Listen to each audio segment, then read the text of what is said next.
এই যে আপনারা ভাঙ্গাবাসী, কে বলছে আপনারা ভাঙ্গা? আপনারা আসলেই ভালো। বলেন আল্লাহু আকবার। আমার ভাই অনেক কষ্ট করে সেই নেত্রকোনা থেকে আসছে। গত রাত্রে আমাকে বলতেছে, ভাই আমার আহলিয়া তো খুব অসুস্থ, কেমনে কি করি?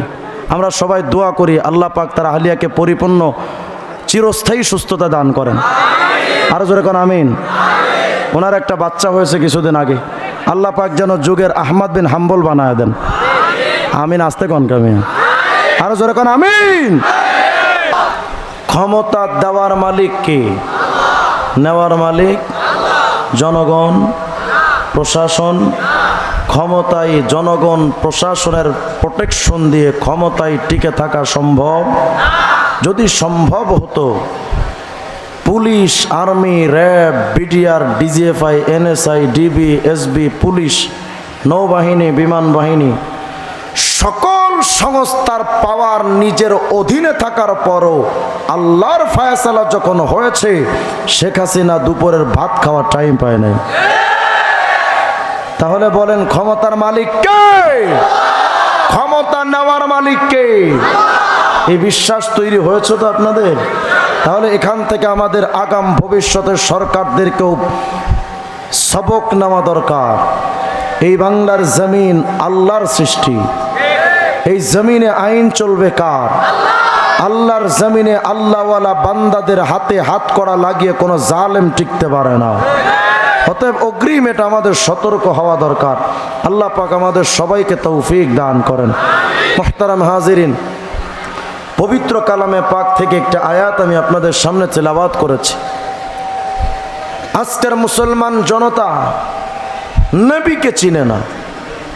তাদের কাছে আজকে নেতা মানে জিয়াউর রহমান, নেতা মানে কাকা এরশাদ, নেতা মানে বঙ্গবন্ধু শেখ মুজিবুর রহমান। নেতাকে কয় লেনিন, কালমার্স, মাও Zedong, Shakespeare, Rabindranath, Einstein, Newton, Maxwell, Charles Darwin, Aristotle. এই হাবিজাবি লোকগুলোকে নেতা বানিয়েছে উম্মতে মুহাম্মদী।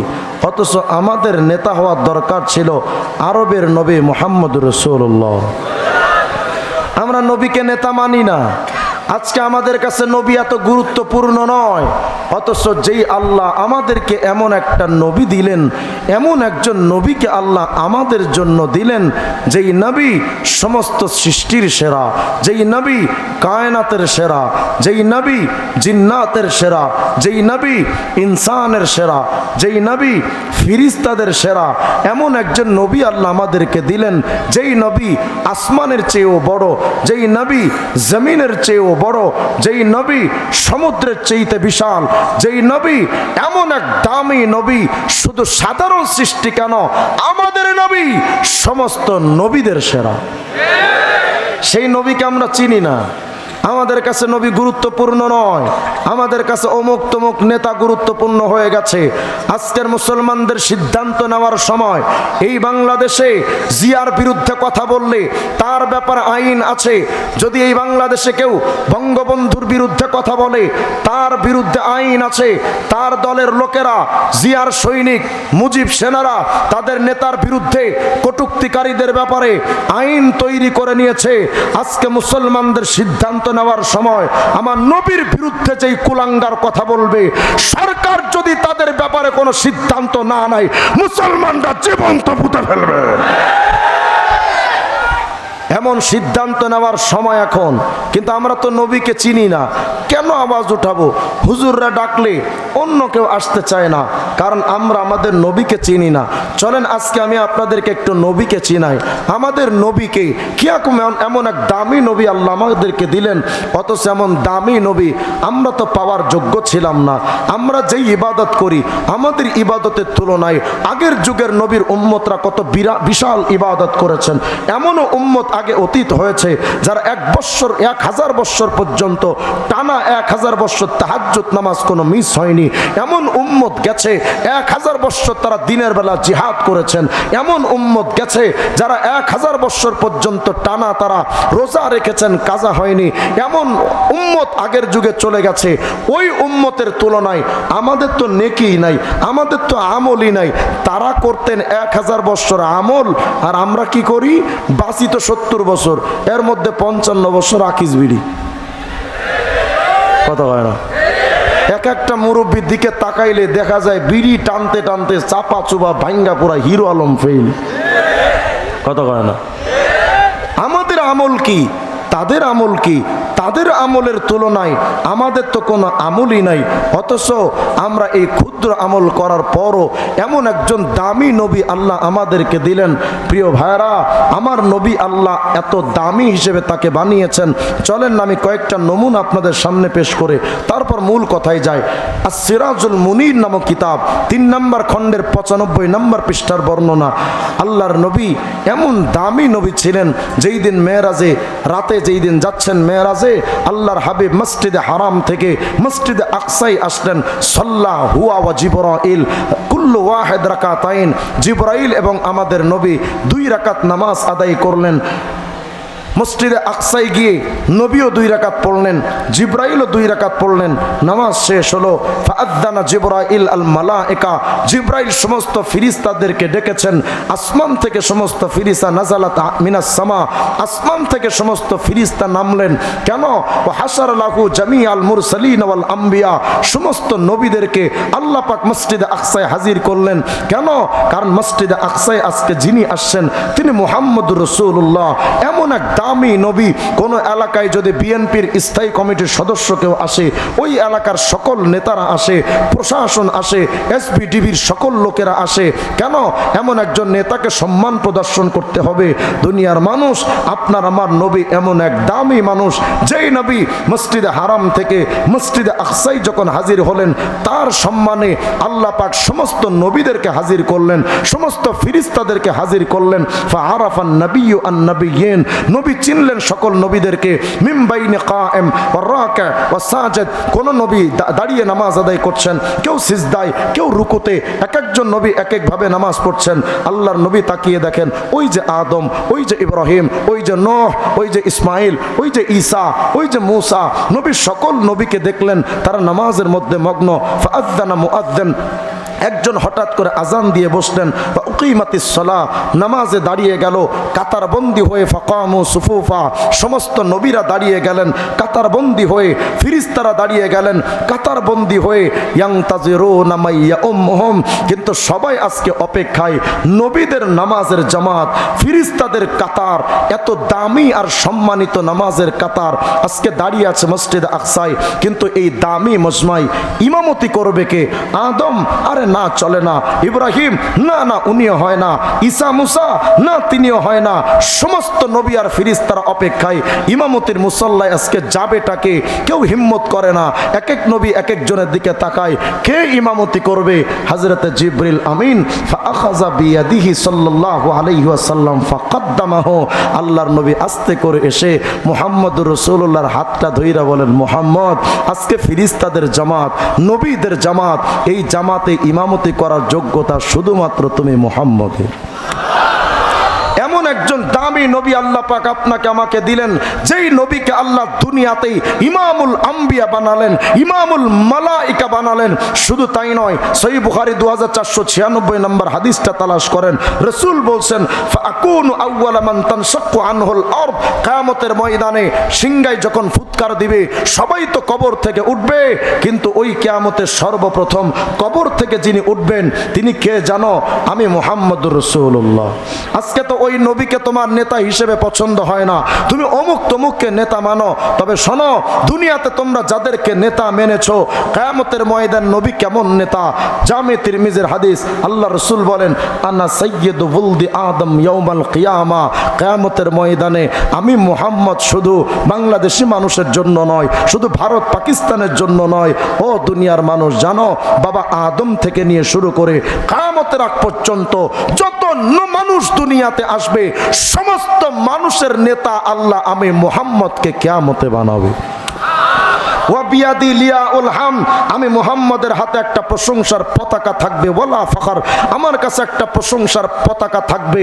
দুনিয়ার মানুষ আজকে তোমরা অমুক তমুক মানুষের দিকে দৌড়াও, তবে শোনো আমি মুহাম্মদের হাতে কিয়ামতে একটা প্রশংসার পতাকা থাকবে। ওই পতাকার নিচে কারা থাকবে জানো? তোমার মুজিব, তোমার জিয়া, তোমার ইরশাদ। আরে না বেটা, মা মিন মুহাম্মাদিন ইয়াউমা ইদিন আদম ফামান সিওয়াহু ইল্লা তাহতা লিওয়ায়ে। নবী বলেন আমার ওই পতাকার নিচে আল্লাহ নবীদের, সকল নবীদেরকে ওই পতাকার নিচে শামিল করে দিবে। এমন একজন নবী আল্লাহ পাক আপনি আমাকে আপনাকে দিলেন, এই নবীর কদর দানই করতে পারলাম না, এই নবীর সম্মান দিতে পারলাম না, ওই নবীর মতো চুল কাটতে পারলাম না, ওই নবীর মতো টুপি মাথায় দিতে পারলাম না, ওই নবীর মতো পোশাক পরতে পারলাম না, ওই নবীকে যথাযথ সম্মান প্রদর্শন করতে পারলাম না। আফসোস আর দুর্ভাগ্য এই জাতির, মুজিবের সম্মানে তার মতো শরীরে কোট লাগায় আওয়ামী লীগের লোকেরা।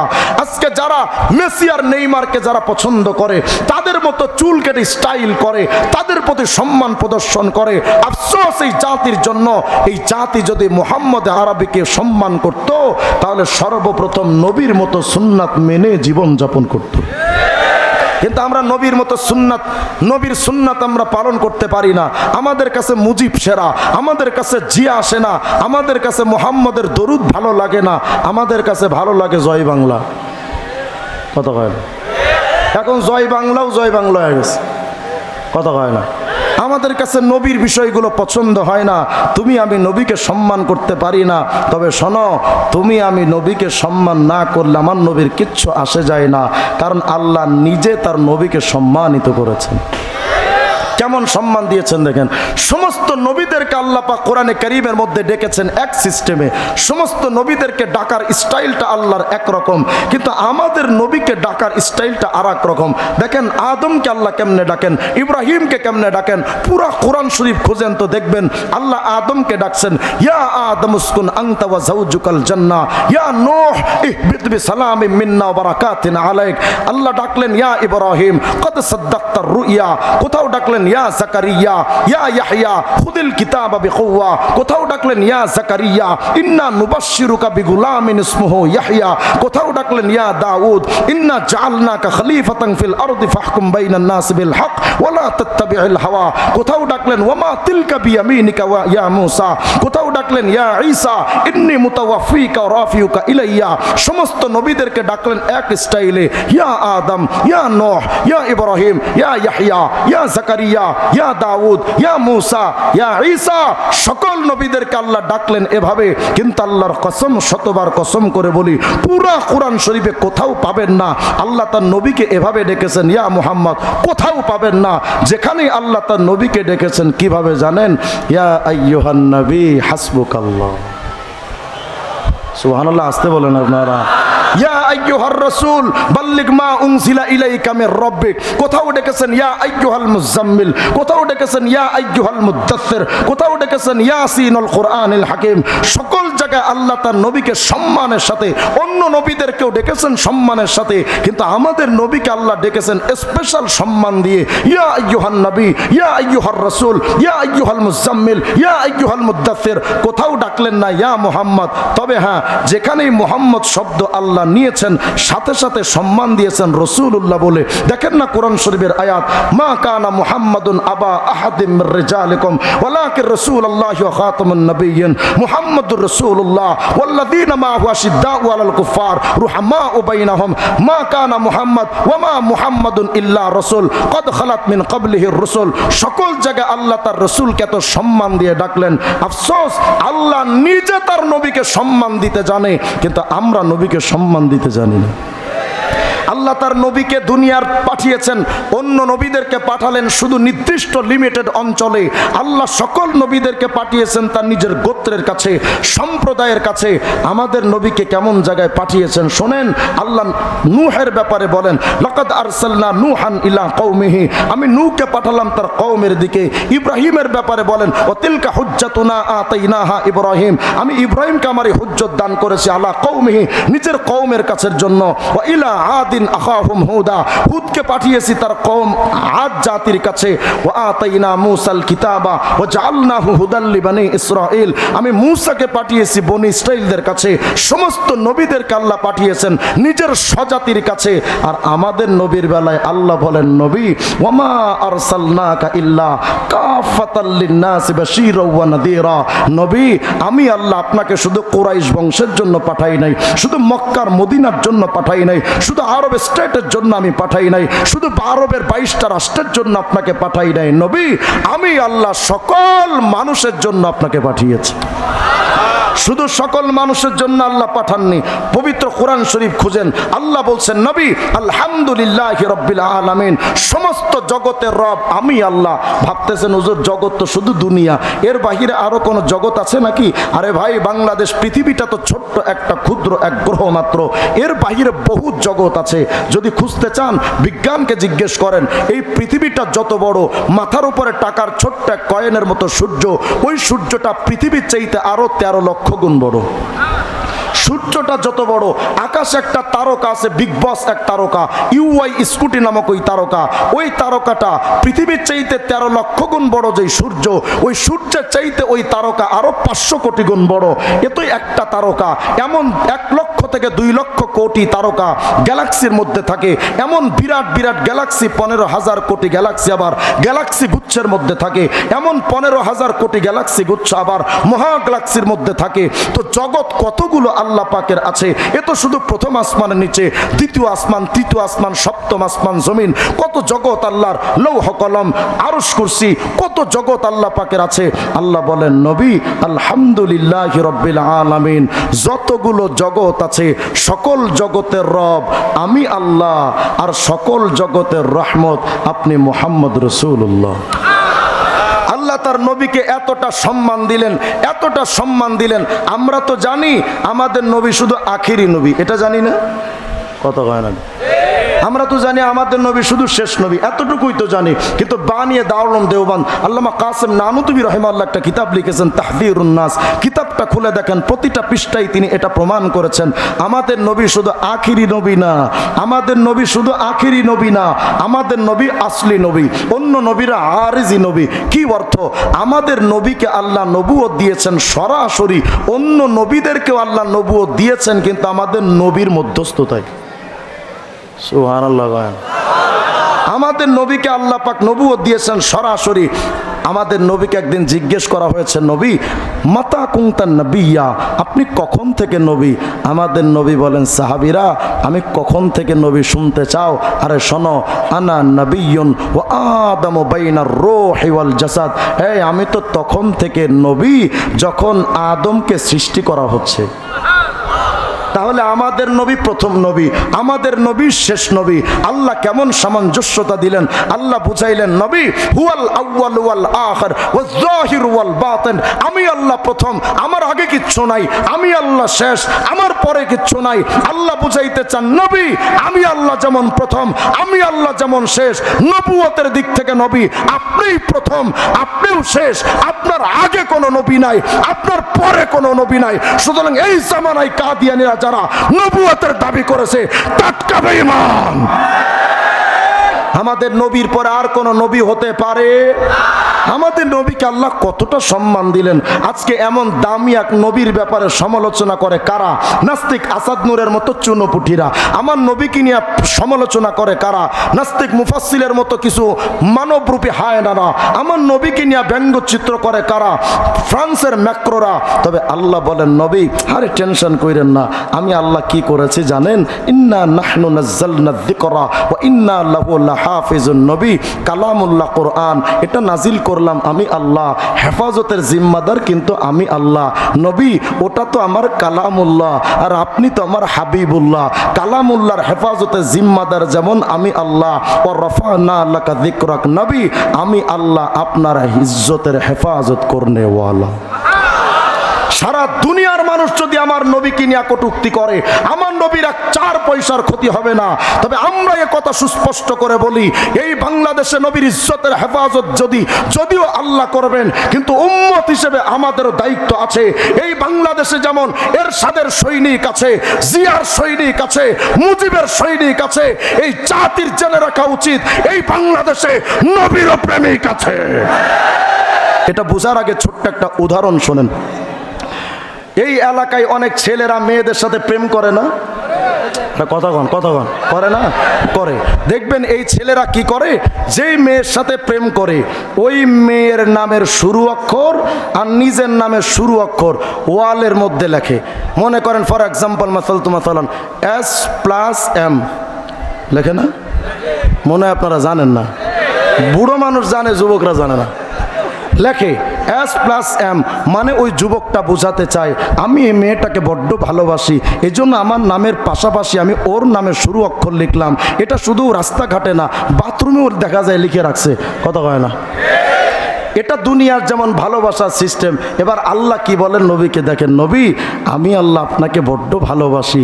দুনিয়ার ভালোবাসার সিস্টেম, প্রেমিক প্রেমিকার নাম পাশাপাশি লেখা হয়, এটা দিয়ে তারা স্বাচ্ছন্দ্য বোধ করে। নবী, আমি আল্লাহও সিদ্ধান্ত দিলাম, ইদা যুকিরিতা মাই, যেখানে যেখানে আমি আল্লাহর নাম উচ্চারিত হবে সেখানে সেখানে আপনার নামও উচ্চারিত হবে। কি এক দাম আর সম্মান আল্লাহ তার নবীকে দিলেন। ভাবতেছেন শুধু দুনিয়াতে? আরে না না, শুধু দুনিয়া না। আল্লামা কাস্তালানি তার কিতাব আল মাওয়াহিবুল লাদুনিয়ার মধ্যে লিখেছেন, খুঁজে দেখেন না, সনদ থেকে তিনি সহি বলেছেন। আল্লামা কাস্তালানি বলেন, জানো হযরত আদম একদিন আল্লাহকে বলতেছিলেন, আল্লাহ আমি তো জান্নাতে নিষিদ্ধ বৃক্ষ থেকে খেয়ে ফেলেছিলাম, আমার বড্ড ভুল হয়ে গেছিল। আল্লাহ, আমি আদম আপনার কাছে ক্ষমা চেয়েছি, আমার পদস্খলন হয়েছিল। নবীদের শানে ভুল শব্দ বলা এটা ঠিক নয়, নবীদের কোনো ভুল নাই। আদম বলেছিলেন, আল্লাহ আমি নিষিদ্ধ বৃক্ষ থেকে খেয়ে ফেলেছি, আমার পদস্খলন, শয়তান আমাকে ধোঁকা দিয়ে বিপদগামী করে ফেলেছিল। আল্লাহ, আমি আপনার কাছে 200 বৎসর কেঁদেছি, আপনি আমার কথা তো ডাক তো শুনে ক্ষমার সিদ্ধান্ত দেন নাই। আল্লাহ, আজকে আমি আদম নতুন একটা স্টাইলে আপনার কাছে চাচ্ছি। কিভাবে জানেন?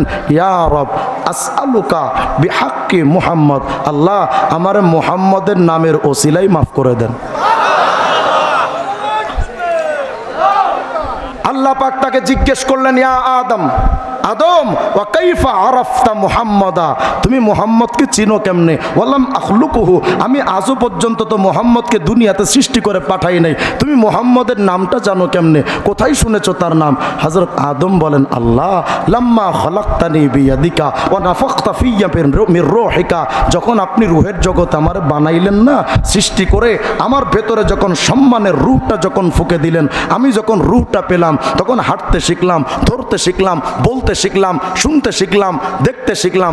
আমি আদম যখন তাকাতে শিখেছিলাম না আল্লাহ, ওই সময় রফাত রাসি, আমার মাথাটাকে একটু উপরের দিকে উঠিয়েছিলাম, আমি দেখতে চাচ্ছিলাম, দেখি না উপরে কোন কোন সৃষ্টি আছে। আল্লাহ, আমি আদম যখন মাথাটা উপরের দিকে উঠালাম, ফারাআইতু কওয়ামিয়াল আরশ মাকতুবুন আলাইহা লা ইলাহা ইল্লাল্লাহ মুহাম্মাদুর রাসূলুল্লাহ। আল্লাহ, আমি আদম যখন উপরে মাথা উঠালাম, আমি আরশের দিকে তাকায় দেখি কোটি কোটি খুঁটি আপনার আরশ আজিমের ভেতরে, প্রতিটা খুঁটির ভেতরে আল্লাহ তাকায় দেখি এক পাশে তো আপনার নাম, আর এক পাশে মুহাম্মদুর রাসূলুল্লাহর নাম। তখন আমি বুঝে নিয়েছি এ মুহাম্মদ সাধারণ কোনো মানুষ না। আল্লাহ বলেন, নবী, ইদা যুকিরিতা মাই, যেখানে যেখানে আমি আল্লাহর নাম রবে সেখানে সেখানে আপনি মুহাম্মদের নামটাও রবে। আমি আল্লাহ এটা চালু করে দিব। দেখেন, আপনি যখন জন্মগ্রহণ করেছিলেন আপনার এক কানে আজান আর এক কানে ইকামত হয়েছে না হয় নাই? কথা বলেন না। এই আজান একামতের মধ্যে 2টা নাম আছে। কি কি নাম? হাসিনা, খালেদা, কি নাম? আল্লাহ, মুহাম্মদ। আরে বলেন না, আল্লাহ। আজানের মধ্যে নাম কয়টা? 1 নম্বর, 2 নম্বর। হ্যাঁ, 2টা নাম আল্লাহ পাক জীবনের শুরুতে আপনাকে আমাকে শোনায় দিয়া আল্লাহ এটাই বোঝাতে চান, দুনিয়ার মানুষ, এই বাচ্চা, দুনিয়াতে যতদিন বেঁচে থাকবা আল্লাহ এবং মুহাম্মদের আইন নিয়ে বেঁচে থাকবা। আজকে আপনাদের নতুন একটা খবর শোনা যায়, আমাদের নবীর নাম না মুহাম্মদ। মুহাম্মদ মানে হলো প্রশংসিত, তাই না? ভালো মানুষ। কিন্তু মুহাম্মদ শব্দের মধ্যে 4টা অক্ষর আছে। বলেন তো কয়টা? বলেন না কয়টা? একটু আওয়াজ দেন, আমি আওয়াজ না হলে কথা বলতে কষ্ট হয়। কয়টা? 4টা। মিম হা মিম দাল, 4টা না? এই 4টা অক্ষর রওজুর রায়ক নামক কিতাবের মধ্যে আসে। এই 4টা অক্ষরের আবার আলাদা আলাদা অর্থ আছে। সুবহানাল্লাহ বলে না? কি অর্থ দেখেন কিতাবে লিখছে। মুহাম্মদের 4টা অক্ষরের প্রথম অক্ষর মিম। মিম আল উলা ইশারাতুন ইলাল মুলকিল আউয়াল ওয়া হুয়া দুনিয়া। মুহাম্মদের মধ্যে প্রথম মিম মানে মুলকে আউয়াল, তার মানে দুনিয়া। মিম আস-সানিয়া ইশারাতুন ইলাল মুলকি সানি ওয়া হুয়াল আখিরা। মুহাম্মদের দ্বিতীয় মিম মানে মুলকে সানি তথা আখিরাত। হা ইশারাতুন ইলার রহমা, হা মানে আল্লাহর রহমত। শেষের দাল ইশারাতুন ইলাদ দাওয়াম, শেষের দাল মানে সদা সর্বদা। মুহাম্মদের প্রথম মিম মানে দুনিয়া, দ্বিতীয় মিম মানে আখিরাত, হা মানে রহমত, দাল মানে সদা সর্বদা। যেন আল্লাহ পাক তার নবীর নামটা মুহাম্মদ দিয়া আল্লাহ বুঝাইতে চান, দুনিয়ার মানুষ শুনো, দুনিয়া থেকে আখিরাত পর্যন্ত সদা সর্বদা যদি আমি আল্লাহর রহমত পাইতে চাও, আমার মুহাম্মদের শরীয়ত মানা ছাড়া আর কোনো বিকল্প রাস্তা নাই। তাহলে বলেন তো মুহাম্মদের শরীয়তের দরকার আছে না নাই? কিন্তু আট্রসিদের তো শরীয়তের দরকার নাই। কত কয়? আসতে কইলেন কি আপনারা? চন্দ্রপাড়াদের তো নবীর শরীয়তের দরকার নাই, ভণ্ড দেওয়ানবাগীদের শরীয়ত দরকার নাই, মাঝবান্ডারীদের শরীয়ত দরকার নাই। তারা কয় আরে শরীয়ত কি মারেফাত হলেই চলে। কত কয় না?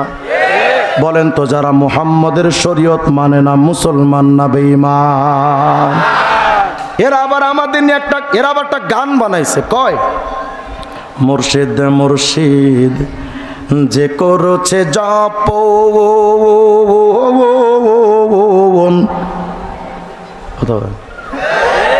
বিনা দুধে দই পাতাইয়া খাইতাছে মাখো, আর সেই মাখন খাইলে পরে ভবে ক্ষুধা তৃষ্ণা লাগে না, লোহারে বা নাইলারে কাঞ্চা সোনা প্রাণের সখী গো। গান গায় বাবারে লো, আবার সখী এলো কোত্থেকে?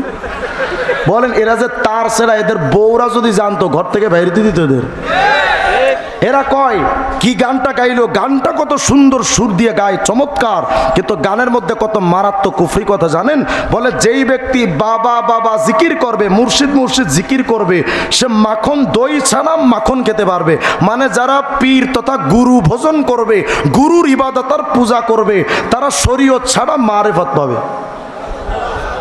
নাউজুবিল্লাহ, আসতে বলেন শরীয়ত ছাড়া কোনদিন মারেফত হয়? মাখন বানাতে গেলে দইয়ের দরকার আছে না নাই? যেই মাখনের মধ্যে দই পাওয়া যায় না, ওই মাখনটা যেমন ভেজাল। যেই মারেফতের মধ্যে শরীয়ত থাকে না, ওই মারেফত তেমন ভেজাল। এরা আবার আমগরে নাম দিছে আমরা শরীয়তি মোল্লা, আর তোরা কি কয় মারেফতি। আচ্ছা গান বানাই কয় পাগল মরলে বাতে জলে, মুন্সি মরলে জলে না। কথা হয় না? মানে এদের পাগল ছাগল যদি একটা মরে তাইলে তো কবরে মোমবাতি জ্বলে, আর আমরা যারা শরীয়ত মুহাম্মদ আরবি শরীয়ত মানি, আমরা মরলে তো আমাদের কবরে মোমবাতি জ্বলে না। এজন্য আমাদেরকে হিট করে আমাদের নিয়ে একটা গান বানায়, কয় পাগল মরলে বাতি জ্বলে, মুন্সি মরলে জ্বলে না, পাগলার কাছে খোদাই থাকে, কানার দলে দেখে না, টুন টুনা টুন। এরা বলে যে তাদের পাগল ছাগল মরলে কবরে মোমবাতি জ্বলে, আমগো কবরে মোমবাতি জ্বলে না। আমি বলতে চাই এটাই তো শরীয়ত যারা মানে, তাদের কবরে মোমবাতির আগুন জ্বলবে কেন? তোমরা দুনিয়াতে শরীয়ত বাদ দিয়া মারেফতের গাঞ্জা টানছো, দুনিয়াতে খাইছো তোমরা গাঞ্জার আগুন, এখন তোর কবরেও যে আগুন জ্বলে, এটার প্রমাণ তোর ওপরেও জ্বলে। এরা আজকে বলে আমরা শরীয়ত মানি না। এই বাংলাদেশে অনেক, বিশেষ করে আপনাদের পদ্মার এপাশে অনেক আউল বাউল ফাউল শিল্পী আছে না? আপনারা বললেও আমি বিশ্বাস করি, না বললেও বিশ্বাস করি। কারণ আমি পাশে মিয়াপাড়া মাদ্রাসায় বোখারি পড়ায়, মাঝে মধ্যে ওখানে থাকি, তো দেখি রাত 3টা-4টার সময় আরে কি সুন্দর মমতাজ ভাবিদের গান। আপনাদের এখানে একটা শিল্পী আছে ফরিদপুরের, কি জানি আবুল সরকার না আবাল সরকার, জানি আবুল না আবাল, আবুল সরকার। এ আবালে একটা গান বানাইছে, কয় পাগল, কয় আল্লাহ প্রেমের বান্দা হইয়া আমার বাইচা থাকার আশা নাই। নাউজুবিল্লাহ, 3 দিন পরে বইলেন আপনারা। কয় আল্লাহ প্রেমের বান্দা হইয়া আমার বাইচা থাকার আশা নাই, তবে মুর্শিদ চাঁদের কাফের হইয়া আমি যেন মইরা যাই। আস্তে কর নাউজুবিল্লাহ। কাবা ঘরের খাদেম হতে আমার মন চাইল না এই জগতে। ফরিদপুরের আবালের নাকি কাবার খাদেম হইতে মন চায় নাই। পাগলের সুখ, পাগলের সুখ। কাবা ঘরের খাদেম হতে আমার মন চাইল না এই জগতে, তবে মুর্শিদ চাঁদের পায়খানাতে আমি যেন চাকরি পাই। এই খাটাস যদি কাবা শরীফের খাদেম হইতে চায়, সৌদি সরকারের খাটাস সে বিমানের টিকিট দিবেনি। এরা পীররে মনে করে খোদা, পীররে মনে করে রাসূল। কারণ এই আবুলরা, যেই বাউল শিল্পীরা, যার ভক্ত তার নাম লালন। কি নাম? কথা কয় না।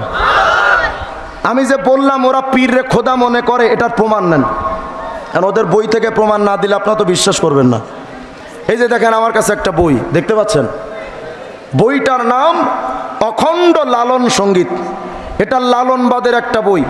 লালন ফকিরের যত গান আছে সকল গানের মজমুয়া সমষ্টি হলে এই বইটার মধ্যে, এর মধ্যে সব গান আছে। দেখেন লালনে কি কয়। এই বইটার 63 নম্বর পৃষ্ঠার মধ্যে গিয়ে লালনে কয়, কয় যেহি মোরশেদ, মানে যিনি পীর সাহেব। মোরশেদ মানে কি? পীর সাহেব। কয় যেহি মোরশেদ সেই তো রসুল। আস্তে কর নাউজুবিল্লাহ। কয় যেহি মোরশেদ সেই তো রসুল, ইহাতে নাই কোনো ভুল, খোদাও সে হয়। মানে পীরই খোদা, পীরই রসুল। কয় লালন কয় না এমন কথা, কোরআনে কয়। আচ্ছা বলেন তো, কোরআন এমন গাঁজাখুরি কথা আছে? আছে এমন কথা? সেই লালনের অনুসারী বাংলাদেশে যত আউল বাউল ফাউল আছে সবগুলো টাটকা বেঈমান। এরা যদি এই এলাকায় কোনোদিন ইসলামের নাম দিয়ে, মারেফতের নাম দিয়ে গান গাইতে যদি আসে, তারা যদি তাদের ধর্মের অন্য কোনো নাম দিয়ে গান গায়, আমাদের কোনো আফসোস নাই। কিন্তু ইসলামের নাম ধারণ করে এলাকায় এসে মুসলমানদের ঈমান ধ্বংস করবে, যেখানেই পাওয়া যাবে জুতা দিয়ে পিটাতে চামড়া লাল করে ফেলা দরকার।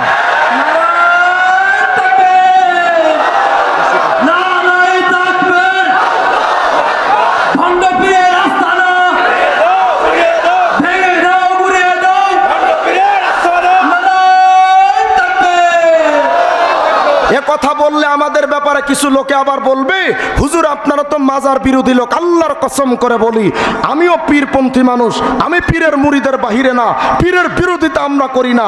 আল্লাহর কসম আমিও পীরের মুরিদ। আমার পীর ছিলেন কায়েদে মিল্লাত আল্লামা জুনায়েদ বাবুনগরী রাহিমাহুল্লাহ। আমার বর্তমান পীর হলেন মুফতি আব্দুল ওয়াহিদ কাসিমি দামাত বারাকাতুম।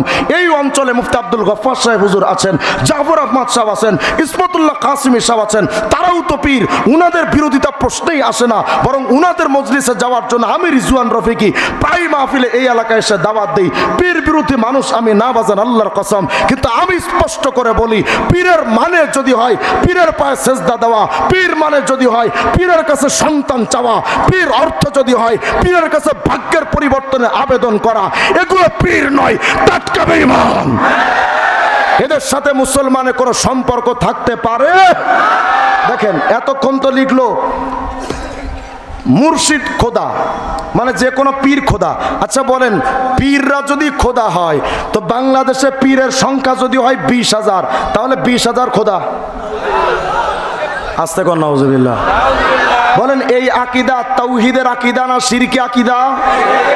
এমন আকীদা যারা লালন করে ওই আউল বাউল ফাউলদেরকে মুসলমান বলা যায়? এবার এই বাউল শিল্পীরা কি লিখতেছে দেখেন, এই বইটার নাম লালন দর্শন, আব্দুল মান্নানের লেখা, লালনবাদ। আমি এই বিষয়ের উপরে এখানে এই জন্য কথা বলছি কারণ আপনাদের এই অঞ্চলটা বিশেষ করে আট্টসি সহ এদিকে চন্দ্রপাড়া সহ এই অঞ্চলটা পুরো ভণ্ড পীরের কারখানা, আউল বাউলদের কারখানা।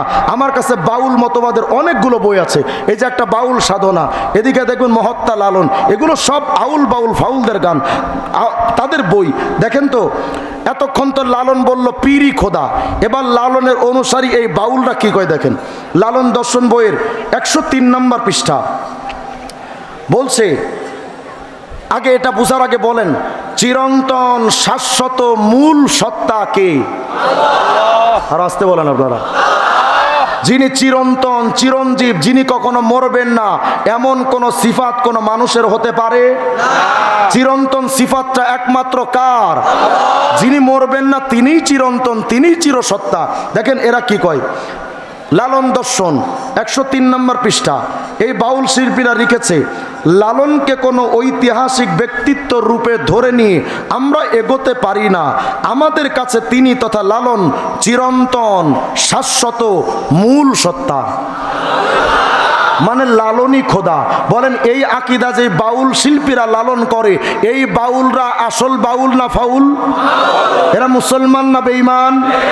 এরা মরলে এদের জানাজা পড়া হারাম। আস্তে কোন বাউল শিল্পীরা মরলে ওদের জানাজা পড়া হারাম। ওদের বউ যেগুলো আছে সবগুলো অটো তালাক, ওদের ভেতর থেকে যে বাচ্চাগুলো হবে একটাও পীরজাদা না, সবগুলো টাটকা হারামজাদা। ওরা মরলে ওদের জানাজা যে ইমাম পড়াবে ওই ইমামও কাফের। আসতে কইলেন কে? আমি দায়িত্ব নিয়ে বলছি, আমি একজন মুফতি, আমি ফতুয়া দিচ্ছি বুঝে শুনে দায়িত্ব নিয়ে। কোন মুশরিকের জন্য মাগফিরাতের দোয়া করা হারাম। কোন ইমাম যদি কোন মুশরিকের জন্য মাগফিরাতের দোয়া ইচ্ছা করে জেনে বুঝে হারামকে হালাল মনে করে ওই ইমামের ইমাম থাকে না। তাহলে যদি এই সমাজে পীরের পায়ে সেজদা দেনেওয়ালা, পীরের কাছে সন্তান চানেওয়ালা, পীরের কাছে ভাগ্যের পরিবর্তন করনেওয়ালা এমন কোন ব্যক্তি যদি এই সমাজে মারা যায়, ও কাফের। ওরা যারা কাফের মনে করবে না তারাও কাফের।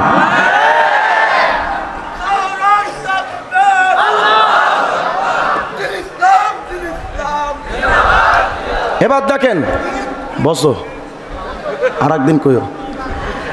দেখেন আপনাদের এই পাশে আর একটা পীর আছে না, সুরেশ্বর, কথা হয় না? আমি এর নাম দিয়েছি শুয়োরেশ্বর, কথা হয় না? শুয়োরেশ্বর মানে শুয়োরের সুর। আরে আমি গালি দিলাম, এটা আশ্চর্য হওয়ার কিছু নাই। এই গালি চাইতে ওর নিজের ব্যাপারে, সুরেশ শরীফের নিজের ব্যাপারে আরো জঘন্য, নিজের ব্যাপারে নিজে গালি দিস। দেখাচ্ছি দাঁড়া। এই বইটার নাম গান বাজনার দলিল। বলেন তো বাজনা হালাল না হারাম? বলেন না।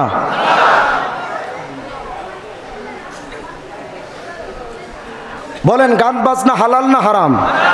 বাজনা হারাম হওয়ার ব্যাপারে কোনো সন্দেহ? এই যে বইটা দেখেন তো কার? ছবিটা দেখেন না চাড়ালের, কথা হয় না? এরে দেখতে আর সুকুমারের মধ্যে তফাৎ আছে? এ যদি পীর হয় তো বলেন তো শয়তান কোনটা? কথা হয় না? বলেন এ যে পীর, এরা কি শয়তানও বিশ্বাস করে? এ নাকি পীর? এই শয়তানে কি লেখা আমাদের নবীর ব্যাপারে দেখেন। আল্লাহ তার নবীকে কত সম্মান দেয়, এত এত সম্মান আল্লাহ আমাদের নবীকে দান করলেন। আর এই জালেম আমাদের নবীকে সম্মান দিচ্ছে কেমনে দেখেন। কয় শয়তানের যদি সব মানুষকে ধোঁকা দেওয়ার ক্ষমতায় বিশ্বাস করেন, তাহলে মহানবীকে মাত্র কয়েক লক্ষ মিলাদ মাহফিলে আগমন করতে পারেন না? বুঝেন নাই? মানে এদের আকীদা হলো যেখানে মিলাদ মাহফিল হয় সেখানে আল্লাহর নবী হাজির হয়। আস্তে কর নাউজুবিল্লাহ। নবীকে হাজির হয় না দুরুদটা নবীর রওজা পৌঁছায়? হাদিসে আসছে যেখানে ইন্না সাইয়্যাহিনা ফিল আরদ, কিছু ফেরেশতারা এমন আসে ইউবাল্লিগুনি আন উম্মতি আসসালাম, উম্মতরা আমারে সালাম দেয়, সেগুলো আমি নবী আমার রওজায় কিছু ফেরেশতারা পাঠায় দেয়। তাহলে নবী কি রওজা থেকে বের হন? আসতে কইলেন কি আপনারা? বের হন? আরে শয়তানে কয় বের হবে না কেন, বের হতে সমস্যা কি? কয় এক শয়তান যদি সবাইকে ধোঁকা দিতে পারে তো এক নবী সব জায়গায় যেতে পারে না? নাউজুবিল্লাহ, আসতে বলেন আপনারা। শয়তানের সাথে নবীকে তুলনা দেওয়া এই সুরের স্বর, এটা কি সুরের স্বর না সুরের স্বর? এরা মুসলমান না বেঈমান? এরপরে দেখেন, আমি তো সুরের স্বর বলছি, আপনারা রাগ করছেন, রাগ করেন না। দেখেন এই বইটার 19 নম্বর পৃষ্ঠার মধ্যে লিখেছে, অধম লেখক মানে সুরের স্বর, অধম লেখক মহাপাপী এবং ফিরাউনের চেয়েও অধম। মানে নিজের ব্যাপারে যে ফিরাউনের চাইতে অধম কয়, তারে আমি সুরের স্বর কইলে অপরাধ? অপরাধ? এই জালেম তার বইটার মধ্যে এমন এমন লাইন লিখেছে যেগুলো বলতে গেলে লম্বা টাইমের দরকার। আগে বলেন তো, গান বাজনা হালাল না হারাম? এ তার বইয়ের মধ্যে লিখেছে গান বাজনা হারামের পক্ষে কোনো দলিল পাই নাই। আমি এর উপরে প্রায় 50 পৃষ্ঠার একটা আর্টিকেল লিখেছি শুধু গান বাজনা হারাম হওয়ার পক্ষে। কত দলিল তুমি তালাশ করতে চাও? স্পষ্টভাবে রাসূল বলেছেন, আমারানি রব্বি বিমাহকিল মাআসিফি ওয়াল মাজামির ওয়াস সুলবি ওয়াল আওসান। এই গান, এই ক্রুশ, এই মূর্তি, এই ক্রুশগুলো এবং এই বাদ্যযন্ত্র ধ্বংস করতে আল্লাহ পাক আমাকে আদেশ করেছেন। তাহলে বলেন বাদ্যযন্ত্র হালাল না হারাম? এরা বলে হালাল। দলিল, এখন এদের দলিল দেওয়ার মতো একজন মুফতি সাহেব আছে, বিরাট বড় একজন মুফতি সাহেব। এই মুফতি সাহেবের নাম কি জানেন? আলহাজ হজরত মাওলানা মুফতি মোহাম্মদ মুসাম্মদ মুমতাজ বেগম ভাবি। বিরাট বড় মুফতি সাহেব। একদিন দেখলাম সংসদে দাঁড়ায় কয়, আমি তো সিয়াসিত্তার সব পড়ছি। তো সিয়াসিত্তার কিতাব কি কি? কয় বুখারী, মুসলিম, মেশকাত। মেশকাত নাকি সিয়াসিত্তা? ও যে জাহেল। আমি তো বলি কিছু মানুষই জাহেল, জাহেলে মুনফারিদ, আর কিছু মানুষের জাহেলে মুরাক্কাব, আর কিছু মানুষের জাহেলে মুরাক্কাবে গায়রে মুফিদ। এটা হলো জাহেলে মুরাক্কাবে গায়রে মুফিদ। বলেন গান বাজনা হালাল হওয়ার ব্যাপারে কোনো দলিল আছে? গান বাজনা হারাম হওয়ার পক্ষে দলিল আছে না নাই? এখন এরা তো দলিল দিতে পারে না, কোরআন হাদিস তো কিচ্ছু জানে না। এখন মুমতাজ ভাবিরে নক করছে, ভাবি আপনি একটা দলিল টলিল দেন না, নইলে তো উপায় নাই। এখন মুমতাজ ভাবি একটা দলিল বানাইছে। কি দলিল? কয় আকাশটা কাঁপছিল কেন? গান বাজনার দলিল। কয় আকাশটা কাঁপছিল কেন, জমিনটা নাচছিল কেন, বড় পীর ঘামছিল কেন, সেই দিন গান গাইছিল খাজা যেই দিন। মানে খাজা মঈনুদ্দিন চিশতি যেদিন গান গেয়েছিলেন বাজনা সহ, সেই দিন আকাশ কেঁপেছে, জমিন নেচেছে। তা আমি বললাম, ভাবি আকাশ যদি কাঁপে আর জমিন যদি নাচে, তো বিল্ডিংগুলো ছিল কেমনে? আচ্ছা আপনার কি মনে হয় খাজা মঈনুদ্দিন চিশতি রাহিমাহুল্লাহর মতো এত বড় একজন প্রখ্যাত বুজুর্গ, যাকে স্বপ্নের মারফতে নবী ইশারা দিয়ে হিন্দুস্তানে পাঠালেন, যিনি এত বড় একজন বুজুর্গ ছিলেন, সেই মঈনুদ্দিন চিশতি নবী নিষিদ্ধ করা বাদ্যযন্ত্র এটা দিয়ে গান করেছেন, এটা শয়তানও বিশ্বাস করে? মুমতাজরা যখন এমন দলিল দেয়, আমার তো মনে হয় শয়তান তখন দূরের থেকে মুচকি মুচকি হাসে আর কয়, মুমতাজ তুই আমারও হারায় দিলি। বলেন বাদ্যযন্ত্র হালাল না হারাম? আজকে যেই সমস্ত দরবার থেকে বলা হচ্ছে আমরা শরীয়ত মানি না, আমরাও সুস্পষ্ট করে বলি, যারা নবীর শরীয়ত মানে না আমরা তাদেরকে মুসলমান মনে করি না। ক্লিয়ার? এবার চলেন, বলেন তো কিয়ামতের ময়দানে কোনো পীর কাউকে তরাতে পারবে? এরা গান বানাইছে তরানেওয়ালা রে বাবা, তরানেওয়ালা। পীর নাকি তরানেওয়ালা? আমাদের নবী নিজে তার চাচা আবু তালেবকে তরাতে পারবেন না। কথা কয় না? উলামায়ে কেরাম বলেন, আমি ভুল বললাম, আমাকে স্টেজ থেকে নামায় দেন। আমাদের নবী নিজে কোনো বিদআতীদেরকে তরাতে পারবেন না। আমাদের নবী নিজে তার চাচা আবু তালেবকে তরাতে পারবেন না। সেখানে তোর পীর কোথায়? পীর তো অনেক দূরের কথা। তবে হ্যাঁ, ইল্লা মান আদিন আল্লাহুর রহমান, আল্লাহ যদি কোনো আলেমকে, শহীদকে, কোনো আলেমকে, আল্লাহ নবীদেরকে যখন সুপারিশের অনুমতি দিবেন সেটা ভিন্ন কথা। কিন্তু তোর পীর মুশরিক, তোর পীর কাফের, সেটা আবার তরাবে কেমনে? আশ্চর্য হয়ে যাবেন। মাইজভান্ডারির পীরের একটা বই, যদি আপনাদের কাছে মোবাইল থাকে, টাচফোন, আপনি গুগলে ঢোকেন, গুগলে ঢুকে লিখবেন বেলায়েতে মুতলাকা পিডিএফ, ইংলিশে লিখবেন পিডিএফ, এর আগে লিখবেন বেলায়েতে মুতলাকা, বাংলায় কি লিখবেন? বেলায়েতে মুতলাকা, পাশে লিখবেন পিডিএফ, লিখে সার্চ দিবেন, দিলে দেখবেন যে মাইজভান্ডারি পীরের একটা বই আসছে। এই বইটার নামই বেলায়েতে মুতলাকা। এই বইটা খুলে দেখবেন 58 নম্বর পৃষ্ঠার মধ্যে মাইজভান্ডারির পীর লিখেছে যে পীরই খোদা, পীরই নবী। বলেন এরা মুসলমান না বেঈমান? এই জন্য গত কয়েকদিন আগে তাদের এক মুরিদ একটা গান বানাইছে, কয় মুর্শিদে খোদা মুর্শিদ রাসূল, দিলে মুখে করছি কবুল, শুনে মোল্লার গোষ্ঠী ফতোয়া দিছে আমি নাকি কাফের হইয়াছি, আমি আর যাব না মোল্লার কাছে, তওবা করেছি। উনি খাটি দিলে তওবা করছে, আলেমদের কাছে যাবে না।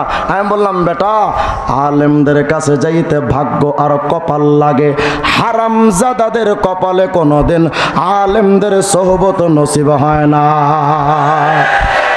আমি বললাম তো আলেমদের কাছে যাবি না কেন? হুজুর আলেমরা আমার কাফের কয়। আমি বললাম অহেতুক তো আলেমরা কাফের বলবে না, নিশ্চিত তো কোনো কারণ আছে, আগে কারণটা ক, কোন কারণে আলেমরা তোরে কাফের কয়?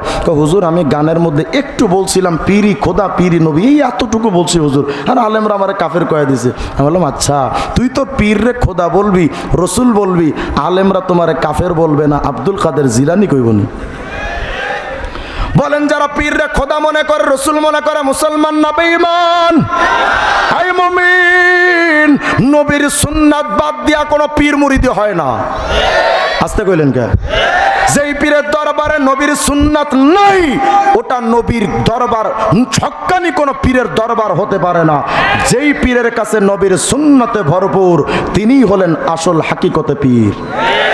বাস্তব প্রমাণ মুফতি আব্দুল গফফার সাহেব হুজুর, বাস্তব প্রমাণ ইসমতুল্লাহ কাসিমি সাহেব হুজুর, বাস্তব প্রমাণ ঢাকা নগরের জাফর আহমদ সাহেব হুজুর। উনারাই সত্যিকারের পীর। কোন ছাতা মাতার কাছে দৌড়ান, যা দেখে ল্যাংটা পীরের কাপড় চোপড় দূরের কথা যাইন গেও নাই। এগুলো পীর না বেঈমান?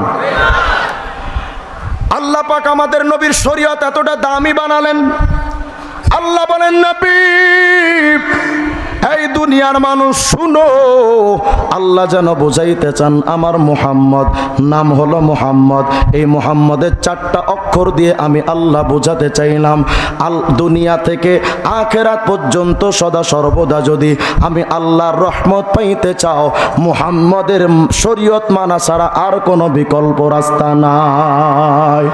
সেই নবীকে বাদ দিয়ে আজকে তুমি কোনে দৌড়াও? এই মুমিন, আজকে তুমি তোমার নবীরা ভালোবাসো না, কিন্তু আল্লাহ কতটা ভালোবাসেন দেখেন। আর একটা বর্ণনা জামি তিরমিজির হাদিস, জালাসানা সুমিনা সাহাবী রাসূলিল্লাহি সাল্লাল্লাহু আলাইহি ওয়াসাল্লাম ইয়ান্তাজিরুনা, সাহাবায়ে কেরাম একদিন, কি বিরক্ত হচ্ছে নাকি আপনারা? এদিক মনোযোগ দেন। সাহাবায়ে কেরাম একদিন এভাবে বসে আছেন, বসে তারা নবীজির অপেক্ষা করছেন যে কখন নবীজি আসবেন। তো দেখতেছেন নবী একটু দেরি হচ্ছে আসতে। আমরা তো সাধারণত আমাদের অভ্যাস, যদি কোথাও বসি তো হয়তো গাঞ্জা টানি, নইলে জুয়া খেলি, নইলে গিবত করি, নইলে আকিস বিড়ি টানি, এগুলো আমাদের স্বভাব। আর সাহাবা ওয়ালাদের স্বভাব ছিল, তারা যদি সময় অবসর পেতেন তো দিনই মুজাকারা করতেন, দিনই আলোচনা করতেন। যেমন দেখেন ওই তাবলিগি ভাইয়েরা যেখানেই সময় পায় একটু দিনই মুজাকারা করে, করে না? করে না? এটা সাহাবা ওয়ালা নমুনা ছিল। সাহাবায়ে কেরাম তারা দিনই আলোচনা করছেন। তো হঠাৎ করে একদিন নবীজির অপেক্ষায় আছেন সাহাবায়ে কেরাম, নবী আসতে একটু দেরি হচ্ছে। তো সাহাবায়ে কেরাম কি করছেন জানেন? এক একজন সাহাবী ইয়াতাযাকারুন আল আম্বিয়া, নবীদের পর্যালোচনা করছেন।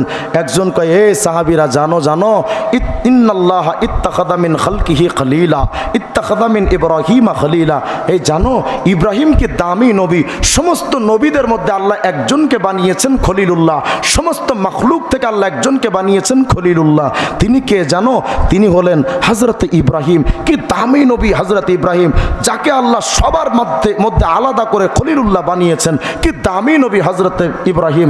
আর একজন কয়, এ মিয়া জানো জানো, আদম ইস্তাফাহুল্লাহ, আদম তো এত দামি নবী যাকে আল্লাহ নিজে নির্বাচিত করেছেন।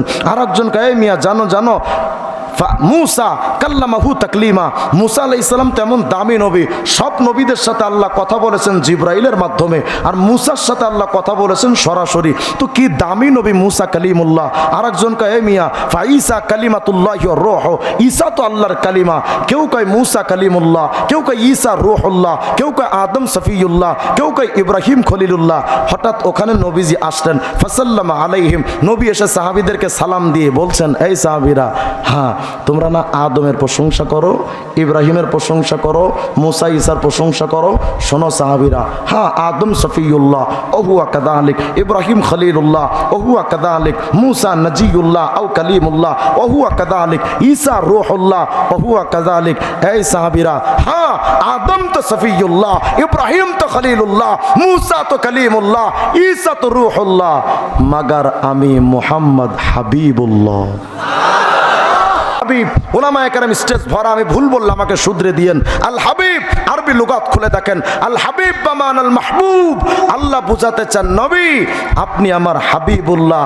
এর অর্থটা কি? আল্লাহ যেন বুঝাইতে চান নবী আদম তো সফিউল্লাহ ঠিক, কিন্তু এত দামি নবী আদম আমি আল্লাহরে খুশি করার জন্য 200 বছর পর্যন্ত কেঁদেছেন। ইব্রাহিম তো খলিলুল্লাহ ঠিক, কিন্তু এই দামি নবী ইব্রাহিম আমি আল্লাহরে খুশি করার জন্য নমরুদের আগুনে ঝাঁপ দিয়েছেন, নিজের সন্তানকে জবাই করতে পর্যন্ত উদ্যত হয়েছিলেন। হ্যাঁ মুসা তো কালিমুল্লাহ আমি আল্লাহরে খুশি করার জন্য নীল দরিয়ায় ঝাঁপ দিয়েছেন। ঈসা তো রূহুল্লাহ আমি আল্লাহকে খুশি করার জন্য নিজের সম্প্রদায়ের কাছে জীবনকে উৎসর্গ করতে চেয়েছেন, তবু আমার খুশি চেয়েছেন।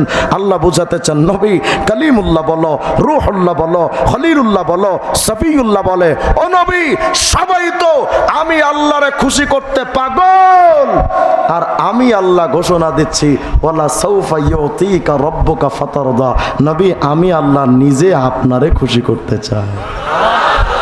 আস্তে কইলেন সুবহানাল্লাহ।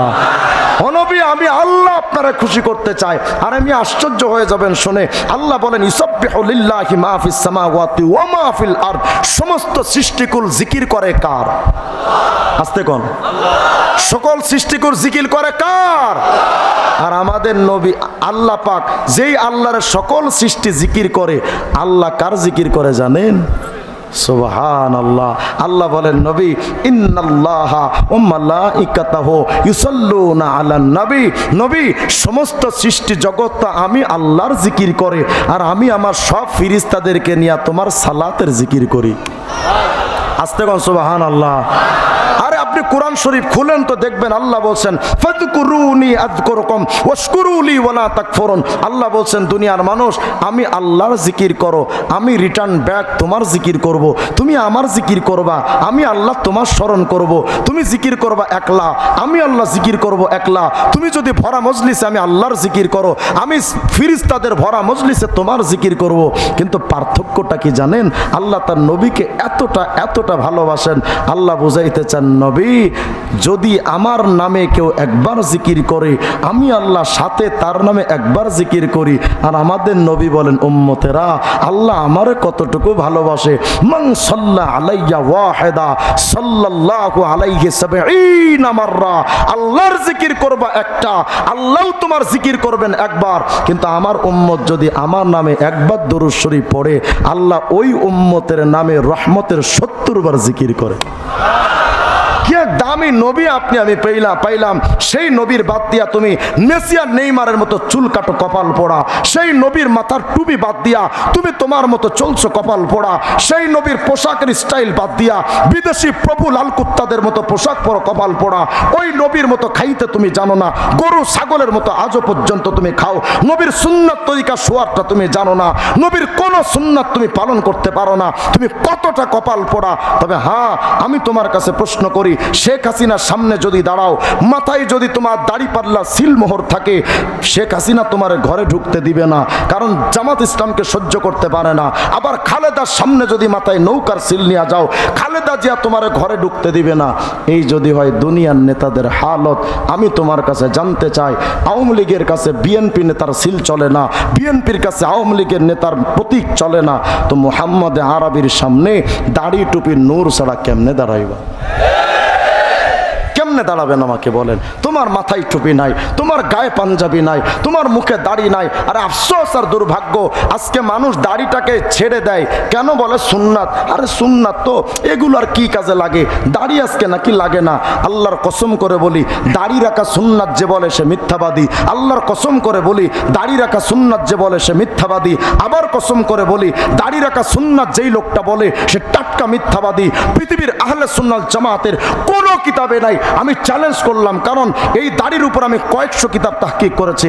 দাড়ি রাখা সুন্নাতে কথা পৃথিবীর আহলে সুন্নাত জামাতের কেউ বলেনি, বিভ্রান্ত কয়েকজন বলেছে শুধুমাত্র। সবাই লিখেছে সুন্নাত তরিকায় দাড়ি রাখা ওয়াজিব, সুন্নাত তরিকায় দাড়ি রাখা ওয়াজিব, এটা সকল উম্মতের ইসমা হয়েছে। ওয়া মুহাররামুম বিল ইসমা, এই দাড়ি কাটলে 24 ঘন্টা হারামের গুনাহ হয়। যুবক ভাই, এই দাড়িটা এক মুষ্টি থেকে যদি সামান্য একটু ছোট করে রাখো, এক মুষ্টি হয় নাই, এই ইন্ডিয়ার এক অপদার্থ সে লিখেছে, সামান্য দূর থেকে দেখলেই ওটাকে দাড়ি বলে না, এটা মিথ্যা কথা। ও মিথ্যাবাদী, ওর মতবাদ মিথ্যাবাদী, ওর অনুসারীরাও মিথ্যাবাদী। দাড়ি এক মুষ্টি থেকে যদি এক চুল পরিমাণ কেউ ছোট করে, 24 ঘন্টা জিনা করলে যেই গুনাহ, সেই গুনাহ হতে থাকে, সেই গুনাহ হতে থাকে। ও ভাইয়েরা, তামাকে বলেন সুন্নাত ছাড়া, নবীকে ছাড়া জান্নাতে যে ঢুকতে চান, নবীর সুন্নাত দরকার আছে না নাই? ভণ্ড পীরেরা কয় আরে ফরজ হলেই তো চলে, এত সুন্নাত টুন্নাত দরকার কি? আমি একটা উদাহরণ দিয়ে শেষ করি। বলেন আপনাদের এলাকায় আলু চাষ হয় নাকি? আলু চাষ কথা কয় না, আলু চাষ হয় না? আচ্ছা, আলুর বীজ যখন রোপণ করে কৃষকেরা, 1 সপ্তাহ 2 সপ্তাহ 1 মাস পরে ওখান থেকে আলু গাছ বের হয় না? বের হয় না? যদি ঘরের আশপাশে এই চাষাবাদটা হয়, তখন চাষি কি করে? ওই জমির চতুর্পাশে একটা বেড়া দেয় না? কি বলে এটাকে আপনাদেরকে? বেড়া বলে তো, বেড়া দেয়। এই বেড়াটা যখন দিচ্ছে কেন? যেন আলু গাছগুলো গরু ছাগল খাওয়া থেকে যেন হেফাজতে থাকে। হঠাৎ করে মনে করেন চাচা বেড়া দিচ্ছে, ওখানে মিস্টার হিরো আলম সাহেবের আগমন। হিরো আলম আয়েশা কয় চাচা কি সমস্যা? তুমি এই যে বেড়া দাও, কারণটা কি? আলু গাছে বেড়া দাও। কয় দেখো বাবা, মাত্র অঙ্কুর বের হয়েছে, আলু গাছ বের হয়েছে, তো যদি এখানে গরু ছাগল এসে গাছগুলো খেয়ে ফেলে আমার সর্বনাশ হয়ে যাবে, ফসলটা বরবাদ হয়ে যাবে। হিরো আলমে কয় চাচা মাথা ঠিক আছে নি আপনার? ওই কেন? কয় চাচা তোমার দরকার তো আলু, তুমি পাতা করবা কি? কত কয় তোমার দরকার আলু, পাতা তোমার দরকার কি? পাতা যদি গরু ছাগলে খায় তো খেয়ে যাক না, সমস্যা কি? আলু হলেই তো হলো। তো চাচাই তখন কয় হিরো আলম, গরু ছাগল আসলে তত সমস্যা না, তোর মতো ছাগল আসলে যত সমস্যা। কয় কেন? কয় দেখ, তোর মতো ছাগলটা যদি আগে আসে না, আইসা আগে পাতা খাবে, পাতা খাওয়া শেষ তো গাছের লতাটা খাবে, লতাটা খাওয়া শেষ তো গাছের গোড়া ধইরা, গোড়া শুদ্ধ টান দিয়ে ভেতরের আলু বের কইরা আলুটাও খাবে। অতএব আমার আলু বাঁচাতে হলে আগে পাতা বাঁচাতে হবে। কথা কয় না? শয়তান এসে প্রথম আপনারে বলবে, ইয়া আল্লাহর বান্দা, তোমার ফরজ হইলেই তো চলে, আল্লাহর আইন যদি মানো তো যথেষ্ট, আবার সুন্নাত দরকারটা কি? বাদ দে। শয়তান এসে প্রথম আপনার সুন্নাতটা খায় ফেললো। সুন্নাত খাওয়া শেষ, শয়তান এসে এবার তোমারে বলবে বেটা ফরজ হইলেই তো চলে, ওয়াজিব টজিব দরকার কি? বাদ দে। ওয়াজিবটা খায় ফেললো। কয়েকদিন পরে এসে পীরের রূপে শয়তান এসে বলবে মনের পর্দা, বড় পর্দা, সামনের পর্দা ওঠা, নামাজের মতো নামাজ হইলে 2 রাকাতই যথেষ্ট, এত ফরজ টরজ আমল করার দরকার কি? বাদ দে। প্রথম খাইলো সুন্নাত, তারপরে খাইলো ওয়াজিব, তারপরে খাইলো ফরজ। এবার এ বান্দা যখন মৃত্যু শয্যায় শায়িত হয়ে গেল, যেই বান্দার সাথে ওয়াজিব নাই, সুন্নাত নাই, যেই বান্দার সাথে ফরজ নাই, ওই বান্দার ঈমানটা মজবুত না দুর্বল? শয়তান এসে এবার মৃত্যু শয্যায় শায়িত বান্দাটারে আয়েশা কয়, এরে আল্লাহর বান্দা, আল্লাহর নবী তো বলেছেন মান ক্বালা লা ইলাহা ইল্লাল্লাহ ফাদাখালাল জান্নাহ, কালেমা হইলেই তো জান্নাত কনফার্ম, তো তোমার এত ফরজ পালন করার দরকারটা কি? বাদ দাও, শুধু মৃত্যুর সময় একবার কালেমাটা পড়ে ফেললে ওটাই তো যথেষ্ট। ফরজ খায় নিল, ওয়াজিব খাইলো, সুন্নাত খাইলো, মৃত্যুর সময় যখন আসলো শয়তান আয়েশা তখন তোমার এক পাশে ধোঁকা দিবে, আর এক পাশে রহমতের ফেরেশতা তোমার ইমানদার বানায় কবরে নিতে চাইবে। কিন্তু তোমার ইমানটা যখন দেখলো দুর্বল ইমান, তখন ফেরেশতা জিততে পারে না, শয়তান জিতে যায়, তোমারে বেঈমান বানায় কবরে পাঠায়। তাহলে আমি তোমার কাছে জানতে চাই, আলো বাঁচাইতে যেমন পাতা বাঁচানো দরকার, ইমান বাঁচানোর জন্য নবীর সুন্নাত বাঁচানো দরকার। এরা কয় আরে নবী টবি কি লাগে, বাবা আছে না, বাবা আছে, গান বানাইছে, কয় কেরামান কাতিবিন, রোজ হাসরের দিন আল্লাহর কাছে যদি করে অভিযোগ, আমি বলবো দুনিয়ায় ছিলাম খাজা বাবার লোক। আমি মনে মনে ভাবলাম এই গান জোটে খাজার মুড়ি দেয়া যদি তুই গান বানাইতে পারস, আমিও কওমি মাদ্রাসার পোলা, বিগ হাউস কম না আমিও একটা বানাইছি, কই না থাক পরে আবার সমালোচনা করবেন আপনি।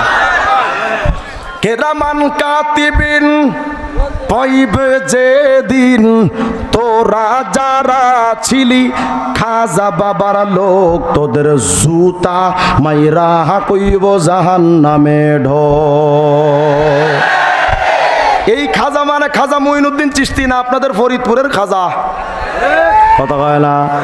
আচ্ছা গানটা যদি এমন হতো, কেরামান কাতিবিন রোজ হাসরের দিন আল্লাহর কাছে যদি করে অভিযোগ, আমি বলবো দুনিয়ায় ছিলাম মুহাম্মাদের লোক। मोमिन जो फिदा नक्श काफे पाए नबी हो ज़ीर कदम आज भी आलम का खजीना। साहिल से लगेगा कभी मेरा भी सफीना, देखेंगे कभी शौक से मक्का व मदीना। गर सुन्नत नबवी की करे पैरवी उम्मत, तूफान से निकल जाएगा फिर उसका सफीना। শেষ কথা ভাইরা, নূহ আলাইহিস সালামের সময় যারা নূহের নৌকার মধ্যে উঠেছিল ওরা যেমন মহাপ্লাবন থেকে বেঁচে গেছে, যারা সুন্নাতের নৌকায় উঠবে দো জাহানে জান্নাতে পার হয়ে যাবে।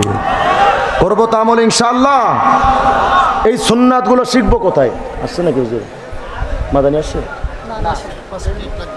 চলে আসে মাশাআল্লাহ, ভাঙ্গায় চলে আসছে, আলহামদুলিল্লাহ বলেন। এদিক তাকান, এদিক তাকান, চলে আসবে ইনশাআল্লাহ। তাহলে সুন্নাত দরকার আছে না নাই? সুন্নাত শিখবেন কোথায়? মুফতি আব্দুল গফফার সাহেব হুজুরের যেখানে মজলিস হবে সেখানে যাবেন, ইসলাহি জোর হবে সেখানে যাবেন, কথা বলেন, যাবেন তো ইনশাআল্লাহ? কারণ তাদের মজলিসে সুন্নাতের ভরপুর মজমা হয়। এরপরে দাওয়াতে তাবলিগ আছে না আপনাদের দিকে, কথা বলেন। তাবলিগ জামাতকে কিছু মানুষ শুধু দাওয়াতি কাজ মনে করে। আমি মনে করি তাবলিগ জামাত শুধু দাওয়াতি কাজ নয়, এটা আম জনতার জন্য একটা ভ্রাম্যমান মাদ্রাসা, কথা কয় না? আম জনতার জন্য তাবলিগ জামাত একটা ভ্রাম্যমান মাদ্রাসা। এখানে গেলে কালেমা জানেন না শিখায় দিবে, অজু জানেন না অজু শিখায় দিবে, আপনি গোসলের সুন্নাত জানেন না, নামাজের সুন্নাত জানেন না শিখায় দিবে, সূরা ফাতিহা শিখাবে, 4টা সূরা শিখাবে। তাহলে বলেন তাবলিগ জামাতে যাওয়ার দরকার আছে না নাই? আজকে যে সুন্নাতের আলোচনা হলো, নবীকে মানার আলোচনা হলো, এই মানার জিনিসগুলো শেখার জন্য তাবলিগ জামাতে সময় দেওয়া দরকার। হক্কানি পীর মাশায়েখদের দরবারে বেশি সময় দেওয়া দরকার। বিশ্বাস করেন জুতা পায়ে দেওয়ারও সুন্নাত আছে, ডান তরিকায় ডান পা আগে ঢুকিয়ে জুতা পরা সুন্নাত, বাম পাটা আগে খোলা সুন্নাত, এই নখ কাটারও সুন্নাত আছে, সেখানে নখ কাটার সুন্নাত। এদিক থেকে শুরু করবেন, শাহাদাত আঙ্গুলি থেকে শুরু করে শেষ পর্যন্ত কাটবেন, এটা বাদ রাখবেন। পরে এখান থেকে বাম হাতে শাহাদাত আঙ্গুলি থেকে শেষ পর্যন্ত কাটবেন, এরপরে এটা কাটবেন, এরপরে এটা কাটবেন। এটা নবীর নখ কাটার সুন্নাত। ভাবতে পারেন নখ কাটার পর্যন্ত সুন্নাত নবী শিখিয়েছেন, তাহলে বোঝা গেল সর্বক্ষেত্রে নবীর সুন্নাত আছে না নাই? শিখবো তো ইনশাআল্লাহ। শেখার জন্য তাবলিগ জামাতে সময় দিব, হক্কানি পীর মাশায়েখদের কাছে সময় দিব। এই মাদ্রাসায় আসবেন, এখানে ওলামায়ে কেরামের কাছ থেকে শিখে নেবেন, মসজিদের ইমাম সাহেব হুজুরের কাছ থেকে শিখে নেবেন। শিখবো তো ইনশাআল্লাহ। আল্লাহ তাআলা আমার ভাইদেরকে তৌফিক দান করেন। এই মাহফিলটা প্রত্যেকটা বছর হোক, চান না আপনারা? এখন আর কথা কয় না। এখানে আজকে রফিকুল ইসলাম মাদানী হাফিজাহুল্লাহ তিনি আসতেছেন, ওনাকে আনার জন্য আমার অনেক কষ্ট হয়েছে, কারণ ওনার মূল দাওয়াত দেনেওয়ালা ছিলাম, সাহেবে দাওয়াত আমি। গতকাল রাত্রে হঠাৎ ফোন দিয়ে শুনি ঢাকার অবস্থা ভাই খুব খারাপ। আমার বলতেছে ভাই ঢাকার অবস্থা খুব খারাপ, আন্দোলনে গাজীপুর থেকে কোনো গাড়ি ঢুকতে পারতেছে না, মনে হয় আসা হবে না। আমি বললাম তাইলে আমার আর ফরিদপুর জেলায় ঢোকা হবে না, কারণ মানুষ মনে করবে যে আমি চিটিং, কথা হয় না। মানুষ তো ভাববে না যে আসলে আমি দাওয়াত দিয়েছি। যাই হোক আলহামদুলিল্লাহ, নেত্রকোনা থেকে গতকাল আমাকে পরে বলতেছে, ভাই আপনি টেনশন করেন না, আপনার ইজ্জত রাখবো আমি ইনশাল্লাহ, যে কোনো মূল্যে আমি আসবো। আলহামদুলিল্লাহ অনেক কষ্ট করে সেই কিশোরগঞ্জ কটিয়াদি দিয়ে ওদিক দিয়ে নরসিংদী হয়ে যাত্রাবাড়ি হয়ে তারপরে এদিকে ঢুকেছে। আজকে যে আপনাদের এখানে আসছে, আপনারা খুশি না বেজার? আলহামদুলিল্লাহ বলেন না?